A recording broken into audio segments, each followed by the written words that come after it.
নমস্কার দিদি। আবার কি নমস্কার, আলাপ তো হয়ে গেছে তোমার সঙ্গে। তোমার এই কি বলে নানপুরি, হ্যাঁ নানপুরি বানানোর গল্প একটু বলো। কতদিন বানাচ্ছো? আমি এই 6-7 মাস বানাচ্ছি। তার আগে কি করতে পিঙ্কি? আগে আমি অন্যের বাড়ি রান্না করেছি। আমি মেশিনের কাজটা এখনো করি। আমি মেশিনের সন্ধ্যাবেলা কাজ বলতে? সেলাই মেশিনের, এই নাইটি চুড়িদার সেলাই করা, কাপড়ে পাল লাগানো।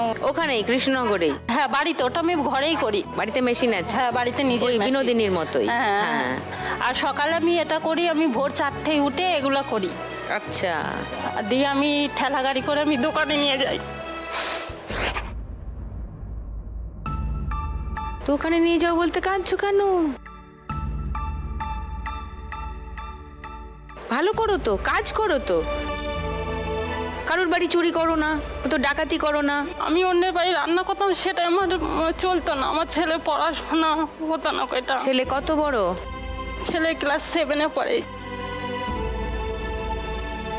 ও আচ্ছা। আমার মনে হচ্ছে আমাকে নিজে অন্য কিছু করতে হবে, নিজেকে মানে অন্যের বাড়ি করে আমাকে ওটাই চলবে না। ছেলের বাবা কোথায়? ছেলের বাবা আছে, একটু অসুস্থ, কাজ করতে পারে, একদিন করে হয়তো 5 দিন করতে পারে না। কি হয়েছে? একটু গ্যাস অম্বল, একটু আলসারের প্রবলেম আছে। বিয়ের পর থেকেই ওরকম।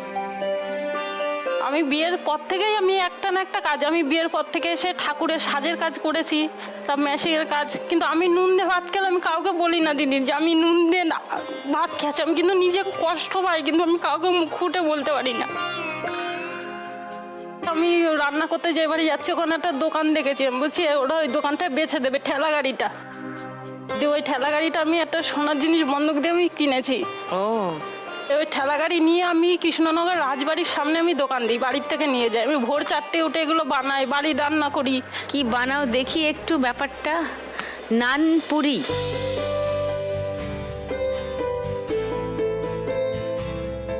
এইটা হলো নানপুরি। হ্যাঁ। কেমন করে বানাতে হয়? নানপুরিটা একটু ইস্তিয়ে একটু টক দই দিয়ে মেখে রাখতে হয় আগে। আচ্ছা। নালে ফুলবে না কো। আচ্ছা। নরম হবে না কো। টক দই আর ময়দা না আটা? ময়দা। ময়দা, ওকে। একটু তেল দিয়ে মেখে রাখতে হয়। তা আগের দিন থেকে মেখে রাখো? রাত্রিরে মেখে রাখি। রাত্রিরে মেখে শুতে রাত্রে যাও? সকালে Right. বেরিয়ে যাই আমি 7টার মধ্যে। তার আগে এগুলো বানিয়ে নাও? বানিয়ে নিই। ঘুগনিটা বাড়ির থেকে বানিয়ে নিয়ে যে ওটা ওখানে গিয়ে গরম ভাজি ওখানে ভাজো আর বিক্রি করো? ভাজি আর বিক্রি করি। মাখাটা নিয়ে বেরিয়ে যাও? গিয়ে দোকান লাগাও? তারপরে যে আমি যদি গিয়ে বলি আমায় দুটো নানপুরি দাও, তখনই ভেজে দেবো। ওয়াও, গরম ভেজে খাই। ওফ নাইস। এটা কোথায় বললে? কৃষ্ণনগর রাজবাড়ির সামনেই তুমি ঠেলাগাড়ি দোকানটা নিয়ে যাও, নিয়ে গিয়ে বিক্রি করি। ওকে। আর সঙ্গে কি দাও? ঘুগনি আর ঘুগনি, ডিম সেদ্ধ, শসা কুচি থাকে, সস থাকে। খেতে ভালো হয়? গরম গরম তরকারিটা সবাই ভালোবাসে। হ্যাঁ রাইট। দেখো এই দেখো হাসছে, কি সুন্দর লাগছে। আমি নানপুরি ভাজি দিদি বলে কাঁদতে শুরু করলো। কেন কাঁদবে? ছেলে কোন ক্লাসে পড়ে বললে? ক্লাস 7-এ পড়ে। ওর নাম কি? হাসান শেখ। কোন স্কুলে? Krishnanagar AVI school. ওকে, যেখানে আমাদের অডিশনটা হয়েছিল। হ্যাঁ, ওই ছেলে এসে বলেছিল মা ওখানে সুদীপ্তা দিয়ে আসছে, ওখানে অডিশন হবে। সুদীপ্তা দিয়ে আসছে? আমি বলছি ছেলে আমাকে মিথ্যা কথা বলছে। ছেলে সত্যি সত্যি দেখেছে। আমি বকেছিলাম। কেন মিথ্যা কথা বলবে? আহারে মানু, বকেছিলাম দিয়ে। বেশ না, ঠিকই তো বলেছে। কেন তুমি ধরেই নিলে ও মিথ্যা কথা বলছে? এ কেমন কথা? বাচ্চা মানুষ কেন মিথ্যা বলবে? কিন্তু হ্যাঁ, সুদীপ্তা দিয়ে আসার কথা ছিল না ভাইটি। এটা বলছিল যে অডিশন আসবে, বলেছিল অডিশন হবে বলেছিল। ওখানেই অডিশন দিলে ভালো হয়েছিল অডিশন। ওকে, নাইস। তো তুমি যদি আজকে 1 লাখ টাকা পাও পিঙ্কি? আমি একটা দোকান নেব। আচ্ছা। কারণ ছেলেকে বড় করতে হবে। আমি কষ্ট করেছি, আমি যদি বড় না হই ছেলে বড় হবে না। ঠিক। আমার স্বপ্ন আমার ছেলেকে আমি মানুষের মতো মানুষ করব। ঠিক। দিদি একটু তুমি বকে দাও তো, পড়াশোনা করতে চায় না। পড়াশোনা করতে চায় না? হাসান, কত দায়িত্ব আমার রোজ বাড়ছে। ও নিয়ে এসছে সঙ্গে করে, তুমি বকে দাও তো। হাসান, পড়াশোনা করছো না?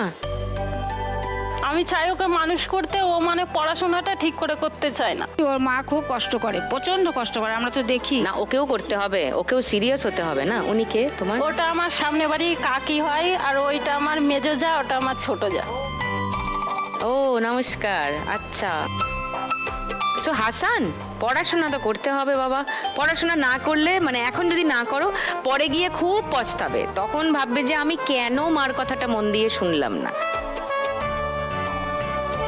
তো এখনই শুরু করে দাও। শুরু মানে তো এখন তো 7-8 মানে তো খুবই সিরিয়াস পড়াশোনা করতে হবে। এবার পড়াশোনাটা মন দিয়ে করো, বাকি সব কিছু ঠিক হয়ে যাবে।